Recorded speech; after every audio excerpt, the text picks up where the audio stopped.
Exercise 5.8 question number 2 Rolle's theorem और mean value theorem मैंने explain कर दिया, आप जाते देख सकते हैं, वीडियो में डाला हुआ है मेरे चैनल पे।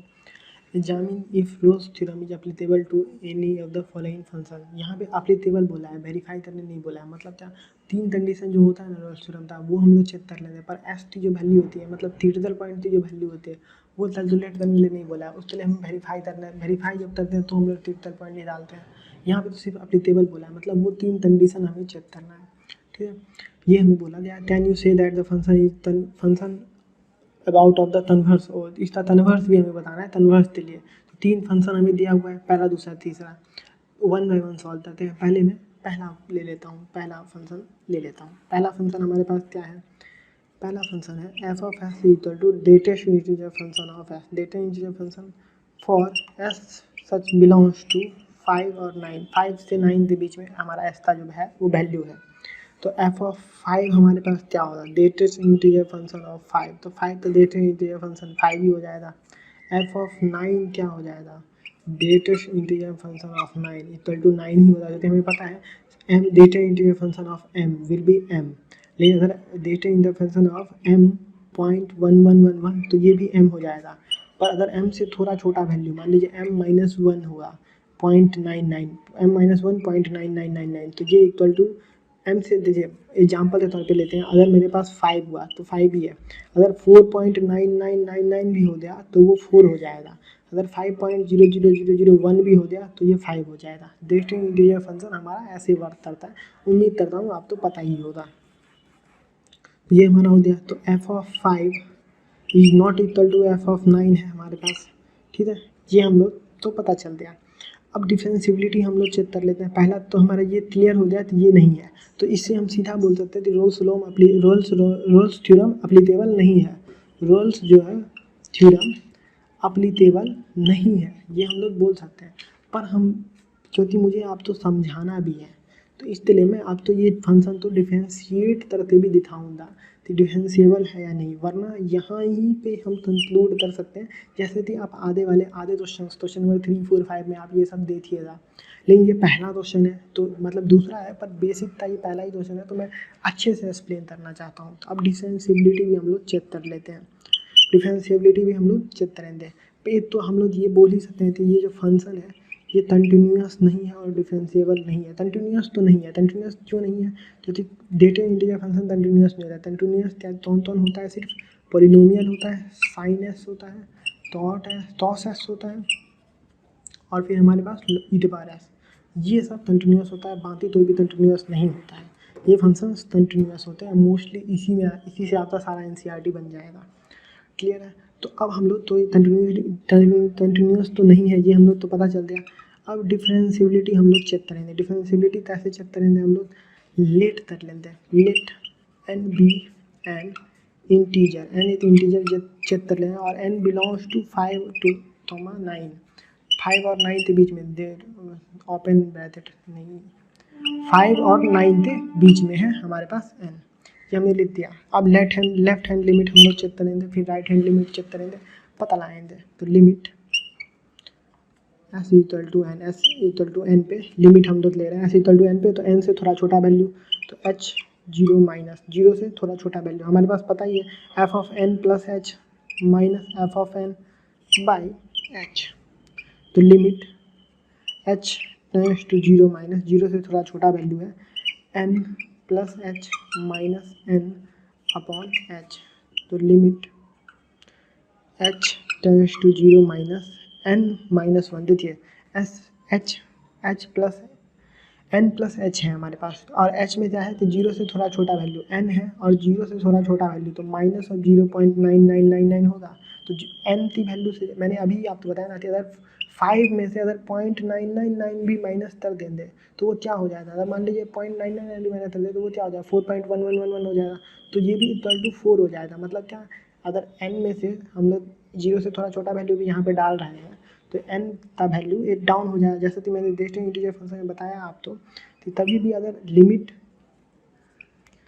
एच से 0 से थोड़ा छोटा वैल्यू डाल रहे हैं तो फंक्शन का जो भी एन का जो भी वैल्यू है उससे छोटा वैल्यू हमारे पास कंसीडर हो जाएगा। नहीं अगर 0 प्लस डालेंगे, जैसे कि अगर मान लेते हैं हम लोग 4 है, और उसमें 4 है और उसमें थोड़ा बड़ा वैल्यू डालें तो 0.11111 तो इक्वल टू हमारे पास क्या आ जाएगा 4 आ जाएगा। तो ये 0 से थोड़ा बड़ा वैल्यू तो फिर भी फंक्शन का वैल्यू सेम रहेगा, पर अगर 0 से थोड़ा छोटा वैल्यू तो फंक्शन के वैल्यू में इतना डिफरेंस आ जाएगा।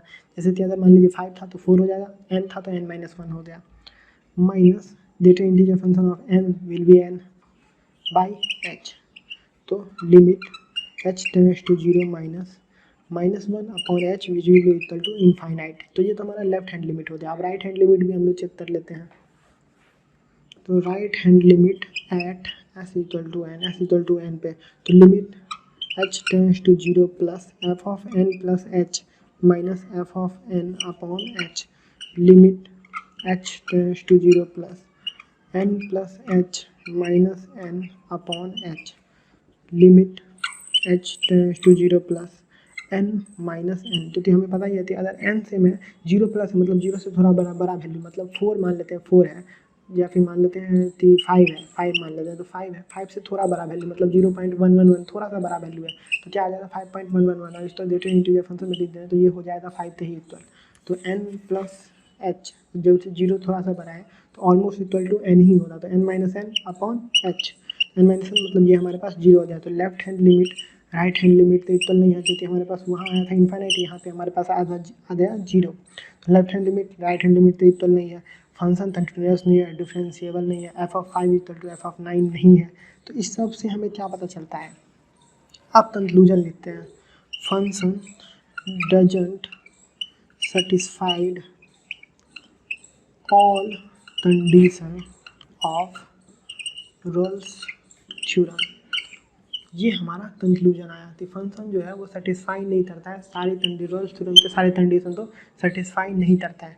नहीं समझ में कोई बात नहीं, दूसरा पार्ट आप देखिए, वो भी लगभग ऐसे ही बनेगा, आप उसको भी देखिए। इसमें भी दूसरा part F of S equal to data integer function of S, इसमें डेटा इंटीजर फंक्शन है, इसका मतलब है कि फंक्शन जो है F of S is not continuous and differentiable. Function जो हमारा वो कंटिन्यूअस नहीं और डिफरेंशिएबल नहीं है। एफ ऑफ -2 पे हम लोग चित्र रहेंगे तो -2 इक्वल टू -2, जो फंक्शन है वही रहता वही रह जाता है। एफ ऑफ 2 पे भी अगर data integer function of 2 equal to 2 तो F of -2 not equal to F of 2 है। अब चाहे तो हम यहाँ पे भी छोड़ सकते हैं, पर मैं इस दूसरे के सारे पार्ट तो मैं अच्छे से प्रॉपर कराऊंगा, तीसरे से मैं थोड़ा जल्दी करने का कोशिश करूँगा। तो डिफरेंशिबिलिटी भी हम लोग चेक कर लेंगे, बाकी हम लोग यहीं पे कंक्लूड कर सकते हैं कि रोल्स थ्योरम वैलिड नहीं है। तो जब भी तीनों में से अगर एक भी कंडीशन सेटिस्फाई नहीं किया, रोल्स थ्योरम वैलिड नहीं है, तो एक कंडीशन सेटिस्फाई नहीं किया मतलब रोल्स थ्योरम वैलिड नहीं है। लेकिन फिर भी हम लोग दूसरा कंडीशन भी चेक करेंगे। तो डिफरेंशिबिलिटी अब हम लोग चेक कर रहे हैं। Let n be an integer और n जो बिलोंग कर रहा है -2 से लेकर 2 तक में n बिलोंग कर रहा है। तो लेफ्ट हैंड लिमिट हम लोग चेक करेंगे। Limit h tends to 0 minus f of n plus h minus f of n upon h, limit h tends to 0 minus n plus h minus n upon h। ये हमारे पास आ गया। Limit h tends to 0 minus n-1 minus n upon h, limit h tends to 0 minus हमारे पास क्या आ जाएगा माइनस n और n कैंसिल आउट हो जाएगा, -1 अपॉन h हमारे पास आ जाएगा। तो मतलब क्या 1/0 मतलब क्या ऑलमोस्ट इनफाइनाइट हमारे पास आ गया। तो ये तो हमारे पास हुआ लेफ्ट हैंड लिमिट। अब राइट हैंड लिमिट भी निकाल देते हैं। तो राइट हैंड लिमिट कैसे निकालेंगे, limit h tends to 0 plus f of n plus h minus f of n upon h, limit h tends to 0 plus n plus h minus n upon h, h है यहाँ पे, limit h tends to 0 plus n, क्योंकि n से यहाँ पे h 0 plus है मतलब वही हुआ ना 0 से थोड़ा सा बड़ा वैल्यू मतलब 0.111, तो क्या हो जाएगा data integer function 6.1111 almost equal to 6 ही हो गया ना।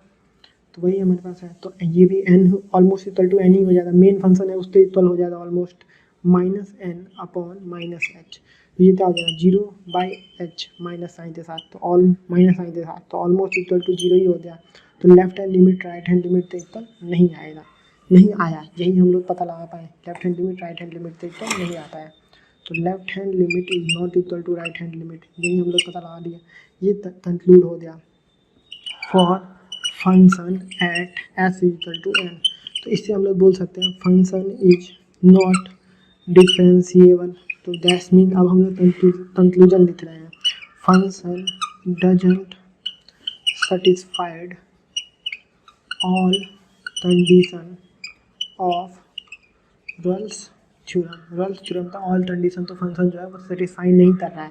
क्यों नहीं कर रहा है? हम लोग तो वो तो पहले ही में पता लगा लिए थे, जब हमारा f of -2 equal not equal to F of 2 आया, तभी हम लोगों ने रॉल्स थ्योरम वैलिड नहीं है, लेकिन फिर भी मैंने पूरा कंप्लीट सॉल्व कराया ताकि आप तो समझने में आसानी हो। अगले क्वेश्चन से मैं ऐसा नहीं करूँगा, इसलिए आप इस क्वेश्चन को अच्छे से समझें, प्रॉपर तरीके से समझें, और अगर आप तो बोर्ड्स में भी आए तो मैंने आपको जैसे बताया वैसे ही बनाए, आप तो फुल मार्क्स मिलेंगे। दूसरे का तीसरा पार्ट, फंक्शन जो हमें गिवन है F of S is polynomial. Polynomial जो होता है, पोलिनोमियल फंक्शन जो होता है वो कंटिन्यूअस भी होता है और डिफरेंशिएबल भी होता है। पोलिनोमियल फंक्शन कंटिन्यूअस भी होता है, डिफरेंशिएबल होता है 1 से लेते 2 तक और 1 से लेते 2 तक। ये क्लोज इंटरवल या ओपन इंटरवल है, तो मतलब हमारा फंक्शन जो है ये कंटिन्यूअस भी और डिफरेंशिएबल भी है। तो F of 1 equal to 1 star minus 1 equal to 0, f of 2 equal to 2 star minus 1 equal to 3। तो F of 1 is not equal to F of 2 है, ये हमें पता चल गया।